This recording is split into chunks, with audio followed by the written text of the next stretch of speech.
Ngapain kak? Alah, dada jaketan. Kene di sana ini kak? Hah? Bandungan, Bajran. Pada kesempatan hari ini saya akan mengulas atau membahas tentang apakah itu yang disebut dengan candi. Candi menurut asal kalimat berasal dari salah satu nama untuk Durga sebagai Dewi Maut, yaitu Candika. Dalam mitologi Hindu, Dewi Durga sebagai Dewi Maut dihubungkan dengan Dewi Kematian. Jadi candi adalah sebuah bangunan untuk memuliakan orang yang telah meninggal, khususnya untuk para raja dan orang-orang terkemuka. Dalam arti bukan orang yang meninggal dikuburkan dalam candi, melainkan bermacam-macam benda yang dinamakan pripeh dan dianggap sebagai lambang zat-zat jasmaniah dari sang raja yang telah bersatu kembali dengan dewa penitisnya. Sedangkan mayat dari seorang raja tersebut dibakar dalam sebuah upacara ritual. Abu tersebut dihanyutkan ke laut dalam serangkaian upacara untuk menyempurnakan roh. Maka pada akhirnya setelah lepas dari alam kemanusiaan dan menjadi dewa, didirikanlah bangunan suci untuk menyimpan peripeh tadi, dan selanjutnya diletakkan di dalam dasar bangunan. Bangunan inilah yang kemudian disebut dengan candi. Dalam perkembangan candi tidak hanya dibangun oleh penganut agama Hindu saja, namun juga dibangun oleh penganut Buddha. Dalam pembangunan dan tujuan pendirian candi terdapat perbedaan dengan candi agama Hindu dan candi agama Buddha. Hanya dimaksudkan sebagai tempat pemujaan dewa belaka, serta dihubungkan dengan kemuliaan Buddha seperti adanya bangunan stupa. Di Jawa Tengah kaya akan tinggalan masa lalu berupa candi Hindu dan Buddha. Candi-candi ini merupakan bangunan yang digunakan sebagai tempat peribadatan pada masanya. Secara vertikal, bangunan candi dibagi menjadi 3 bagian, yaitu kaki, tubuh candi, dan atap candi. Ketiga bangunan itu melambangkan 3 tingkatan dunia, yaitu Burloka, Buvarloka, dan Svarloka. Dalam keterangan, kaki candi melambangkan Burloka, yaitu dunia bawah, tempat kehidupan manusia. Terdapat pada bagian kaki candi. Di bagian tengah terdapat sumuran untuk menempatkan peripeh, yaitu kepingan-kepingan logam, batu mulia, dan biji-bijian yang ditempatkan dalam wadah tertentu dan menjadi media para dewa untuk merasukkan zat inti kedewaannya. Yang berikutnya, tubuh candi melambangkan Buvarloka, yaitu dunia tengah, tempat kehidupan manusia yang sudah disucikan.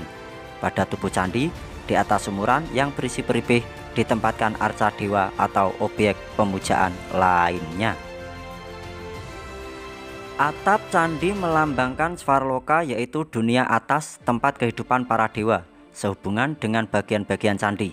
Maka candi dengan gaya seni bangunan klasik tua dapat dikenali dari profil kakinya. Profil tersebut berupa susunan bingkai datar atau pelipit, bingkai sisi genta atau ujif, dan bingkai belah rotan atau halfron. Sampai ning ndi? Kak. Kak Udin.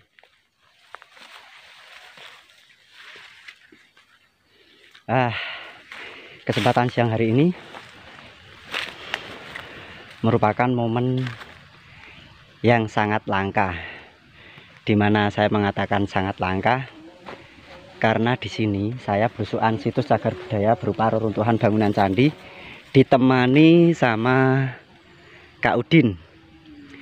Nanti jika mau lihat channelnya Kak Udin, cari saja di Udin Jagoan. Nah, Kak Udin ini adalah salah satu pemuda yang suka atau gemar dengan pendakian gunung atau ngetrek gunung. Kak, iki lho. Basem wis tekan kono, walah. Ono ora? Ya, sama aku liwat buri jebul.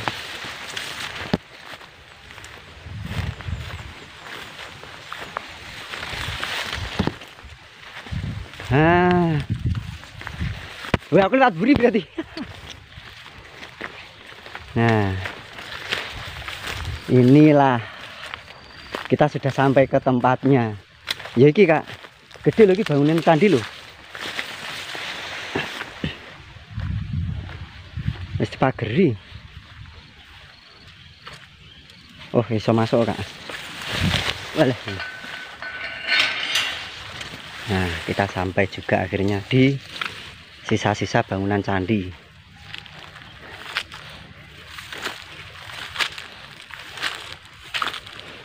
Anak tangga nih, makarane semene gede ini, candi ini nak wujud candi tenan pura gede iki. Bisa nek makara sakmono kuwi karo gedhong songo luwih gede iki lho Kak, sing candi pertama.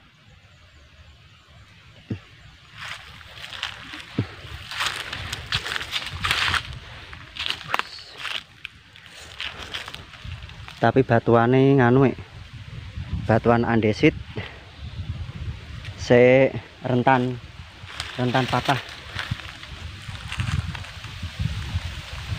Iki candi Piyung. Si candi apa? Desane muka kene.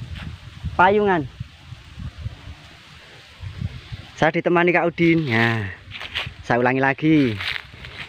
Subscribe dan tonton terus channelnya apa Kak? Jenenge channel nggonmu?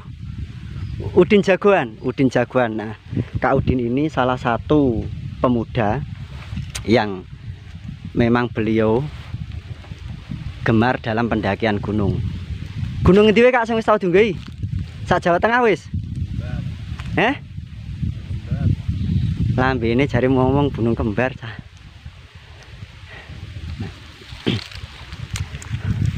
Nah, kita beralih lagi ke sisa reruntuhan bangunan candi. Nah, kalau ini sebenarnya yang disebut dengan makara rumah siput. Makara rumah siput ini biasanya berada di bagian kaki candi. Makara ini berada di ujung paling bawah tangga, anak tangga, atau ini yang disebut dengan hiasan pipi tangga candi ini. Terus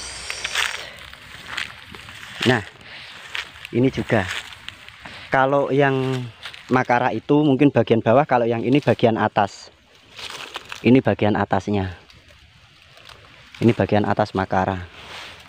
Terus ada lagi panel kemuncak. Ini kemuncak sebenarnya. Nah, ini kemuncak.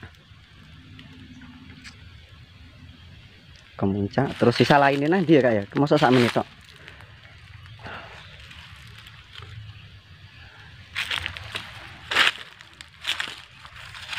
Nah, ini merupakan nat atau bagian pengunci. Jadi istilahnya bangunan candi itu tidak dilem menggunakan putih telur atau kuning telur atau sebagainya, pakai lem perekat atau sebangsane.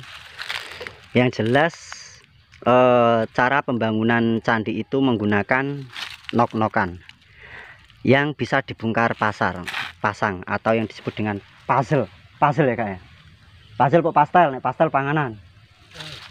Puzzle. Nah, seperti itu. Inilah kearifan lokal Nusantara. Kalau ini masih ada satu lagi. Cuma ini bagian apa ya? Bismillah. Apa tik jebuliwani?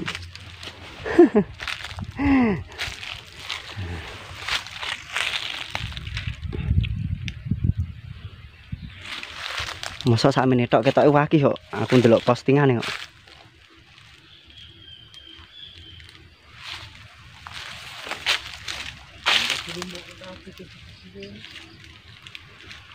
Cuma di sekeliling atau di luar pagar ini hanya batu-batuan alam biasa, batuan alam yang bentuknya tidak beraturan. Nah, seperti ini.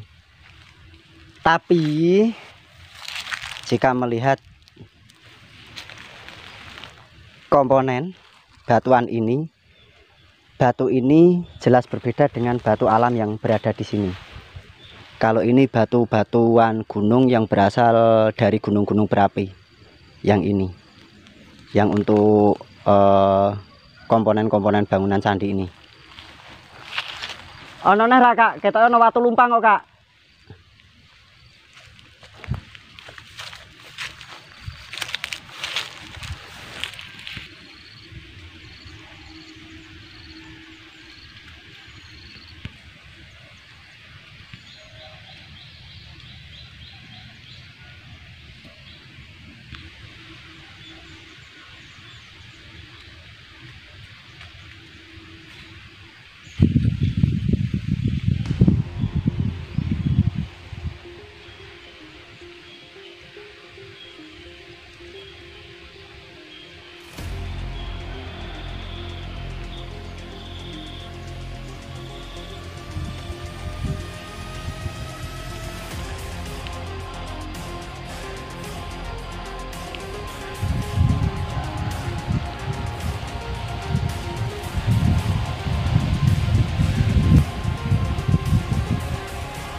Nah, kalau panel ini namanya antefik.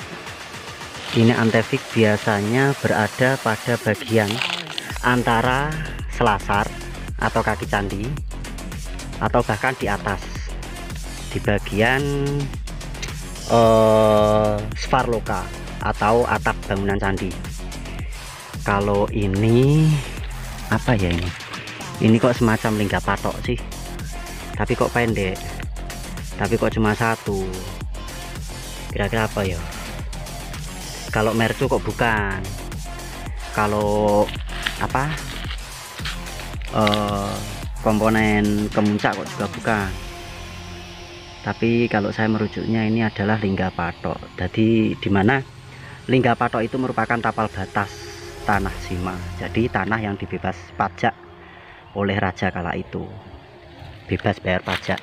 Pajak itu dibayarkan, tapi dengan satu syarat, untuk perawatan bangunan pemujaan atau yang disebut dengan candi. Nah,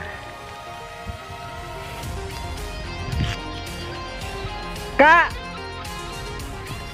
asem ditinggal dewe, aduh lo melbur ini. Kak Udin, nih di bocah iki palahan.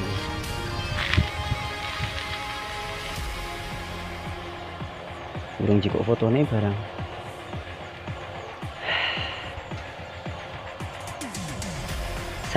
Saya cukupkan sekian saja, soalnya tinggal dewe ning kene lek ora panggonane, ning kene ora asline, tengah alas ngewang-lewong kok ngene iki. Lek nggone rada horor-horor piye, saya cukupkan sekian. Ikuti terus channel saya, Eko Budiye, juga Eko Budiye. Saya punya 2 channel yang saya isi sejarah semua. Terserah mau pilih channel yang mana, bebas. Yang pada dasarnya intinya sama. Terima kasih. Salam watu atos.